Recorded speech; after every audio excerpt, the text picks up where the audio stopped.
Well, thank you very much. Let me say good morning to my very good brother, Collins, and to our viewers.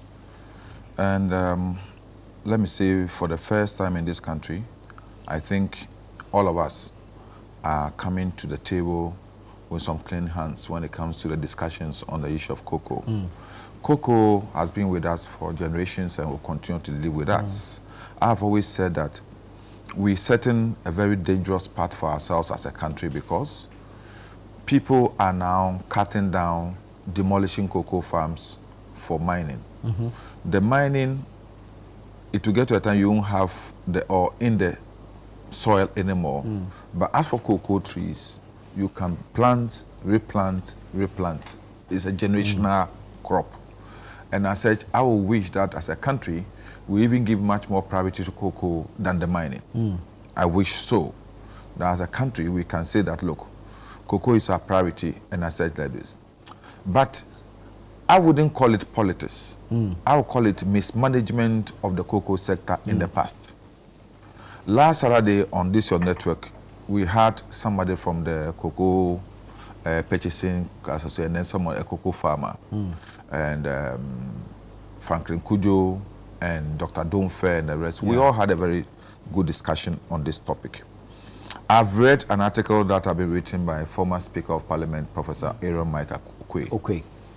And the conclusion was that we have not managed the cocoa sector very well in the past. This problem we are facing today wasn't caused yesterday. It's a problem that has built up to tomorrow. The worst part was between 2023 and 2024, when, in spite of the fact that government bought cocoa beans, government failed to honor its responsibility towards the farmers. And this was transferred on, not only the farmers, but also to our buyers, and also to even those who buy the cocoa from us, because we have backlog of seeds that we are supposed to even supply that we have not been able to supply. All these are debts that has come. In the past, all of us have had cause to even complain about the way the management style of COCOBOD, for example, where they were spending so much money on administrative expenses as against their operational, let me say, demands. Talk about lavish lifestyles of chief executives and board members of COCOBOD in the past. We talk about their affluence, and then we to the neglect of the ordinary cocoa farmer. So all these are problems that as a country we have counted. I think today it's dawned on us that people like me, Collins, you, everybody, should be able to support the government to chart the path that will set parameters for people who go into management of the cocoa sector. We should agree on the things that are permissible and things that are not permissible. Why should the cocoa farmer continue to toil, sell to you, and then go through a harrowing experience of getting his money, whilst people at COCOBOD are just living anyhow? Exactly. And I think those are some of the things that Randy has talked about. He talked about the sort of administrative expenditure that had been done in the past, and its overbearing effect on their revenues. The issue is that you always go to borrow to buy, to finance it. So why do you end up?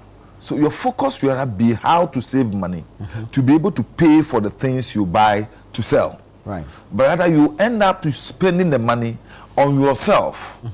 And then when it comes to the time that you have to buy, you go and borrow to go and buy. It's like the old cliche our time that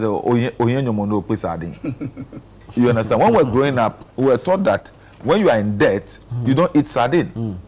You eat a man because you are in debt.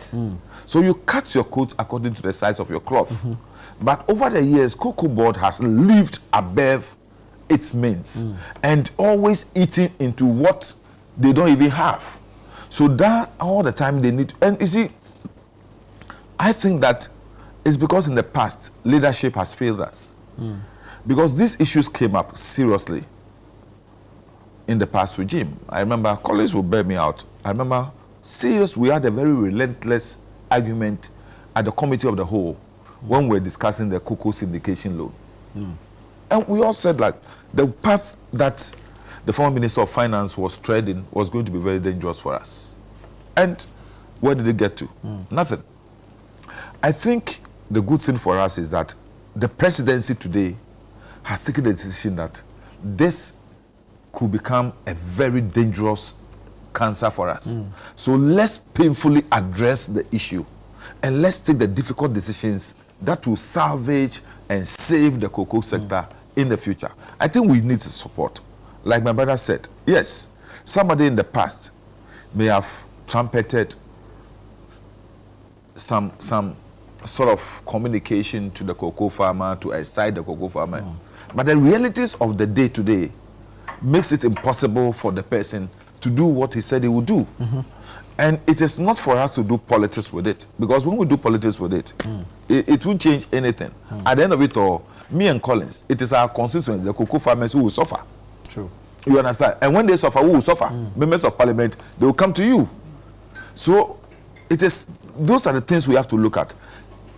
I remember Saturday, one of the cocoa farmers said that, look, they themselves, they knew that the price of cocoa in the international market has slumped. They knew that COCOBOD was having difficulty in being able to respond to the demands of the cocoa buyers, the LBCs. They knew. So there should be that candid discussion with them. For them to say, okay, oh, we promise we're going to pay you so much, but these are the circumstances that have befallen. So will you accept this or zero? You understand? And they said they are in difficulty. And so if it comes to a situation where there have been discussion and they are convinced that, okay, fine, government is faithful, he's been candid with us, this is the situation, we accept. They would rather accept that one than to continue to wallow in the situation in which they are in today. And I thought that was a very patriotic submission from the cocoa farmer. Randy himself has come out looking at one policy direction that he's talking about, the coupling the activities of COCOBOD from the LBCs and privatizing the sector to make it competitive, so that it's always not be. Some people have talked about, like we have in the oil industry, the price floor, so they can have that fixed price beyond which nobody, so that the local LBCs will not also be played out. I learned Cote d'Ivoire, they tried that. It affected the local ABCs because the foreign LBCs virtually took over the market. They had more financial muscle. Yes, so they took over the market and they were buying everything and played out the look. So all these things are practices that we can look at and see how we can fashion out the one that will help. One, I believe the sustainability of the cocoa sector. And two, to have the farmers in cocoa not losing interest in the production of the crop and, as I said, selling their lands to miners, galamseyers, but rather having the impetus to want to even improve upon and expand their farms, so that we can continue to have cocoa as our main foreign exchange earner of this country since the days of our independence. There's nothing we can do about it. Cocoa is Ghana, and Ghana is cocoa. There's no other foreign exchange product that I would say, as a human being, as a Ghanaian, I would proudly want to associate with more than cocoa. So it is something that we must look at. And I think that Collins has said something. I wish all his colleagues will not get up today and go to the farmers and start saying, you see, they deceived you. They said they will give you this, so you voted for them, and today look at what they are paying you. It will not serve any purpose. I've heard somebody standing at Yawaso East campaigning and already going on that tangent. I look at him and say, look, you may score a political point today, but it cannot sustain you tomorrow. So it is something we must critically look at. And I'm happy it's not only when government takes those decisions, Parliament Collins and his colleagues in Parliament will see how we can even craft this. I seriously think that we must look at how we can even have some laws, you understand, to protect the practice of the cocoa sector in a way that no government will be able to take certain decisions that will go to affect the interest of the cocoa farmer and also affect Ghana's interest in cocoa production. I wish we can do that. Already there are concerns about we losing out on the international markets because our pricing system makes ours higher. Yes. And so they are and then we are, into Randy other talk about it, markets. say we are unattractive now. Yeah, based on our pricing mechanism. I mean, we pay everything. Right now, market prices are about between $4,100 and $4,400. But if we put our everything, we are our paying haulage, over, our we are paying over grading, 5,000 something. and everything, it's about 6,000. Yeah. So it makes our pricing. Yeah. So we are not competitive when it comes to pricing. And I don't know whether all of us as people will agree that government should subsidize cocoa purchases. I wouldn't agree that we should use the taxpayers' money to subsidize, and then people will sit at COCOBOD and be living lavishly. You understand? It is something Randy has talked about. He said it, and I believe him. Randy said he is not gone to COCOBOD because he thinks that people in the past who were there lived lavishly. He thinks that he has gone there, he's been put there to help salvage the industry. And that was what he wants to do. And I want to take that assurance from him. So I want to make sure, I want to say that when we go through this path, he as the chief executive must now address some of these inherent administrative decisions that go to make the administrators of the sector much more, let me say, beneficial than the cocoa farmer. You understand? Those who sit in Accra and manage the industry enjoy more than the farmer. I think Randy's decisions must look at a model that will make the cocoa farmer feel proud about the people who are sitting in Accra, that these are people who understand what we go through and as such are sacrificing for our interest. Honorable, what would you say to those who argue that as a government we've relegated cocoa as our biggest foreign exchange earner because we're enjoying proceeds from gold? I agree with you. I think so. I think in the past years up to today, that's why I said that if I have the opportunity, there's no way any one cocoa farm, a plot or a hectare of a cocoa farm will be destroyed for mining purposes. If I have the opportunity, no way, that it will not happen. Because, as I said, the damage to our ecosystem by mining, the cost of that can never be equated with the benefits of cocoa. You understand? And cocoa, sometimes when we sit here, we talk, we're only looking at the product, the byproduct we sell. You understand? The beans we sell. But there are so many byproducts, there are so many value chains that we can create to make the cocoa industry. Look, wine. Wine. If we can develop that sector, we will not be importing wine from outside the country on our shelves. Soap, detergents, all these things are there. We can use the cocoa husk to do black soap. You understand? Black soap and all other things. Today, black soap is one of the most attractive commodities in the Asian market. So we need to look at the integrated cocoa sector and develop it in such a way that even if you plant one tree like this, you will see the benefit of it.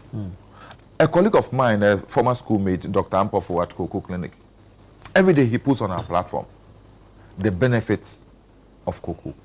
That even when you get up every day and you eat one cocoa like this, the benefit of the health benefits of it. All these things are there. Last time we had a old boys meeting and he brought a medical team to. A lot of us who are working, we didn't know that, look, our BPs and things. And he prescribed the this cocoa drink. Yeah. He said, look, if you take this for 2 months, you don't have any problem. Wow. So there are so many benefits from cocoa. And so if I have the opportunity, I would say, look, as a country, this is a policy direction. Cocoa is our lifeblood. Cocoa is declared as a very sacred crop. No one should touch it in a manner that will disrupt or affect the production. I would definitely, because this oil or gold will finish. But planting of cocoa will never. Actually, been established now that cocoa can grow up north. Yes, and today the price has slumped, but tomorrow the price can go up again. And two, one of the integrated things Brandy is talking about is we focusing from now going. We as a country focusing more on value addition. I was going to come to honorable than exporting the raw beans all the time. If as a country we can do, look, Kwame Nkrumah saw this vision as far back as 1960. You understand? Why did Kwame Nkrumah build a cocoa processing factory? If today people are buying our beans, then they will produce the chocolate and then sell it back. Come in Saturday, you will see the number of chocolates that will be done. Go and see how many of those chocolates are Ghana-made chocolates. You understand? I went to a shop in Holland, Collins.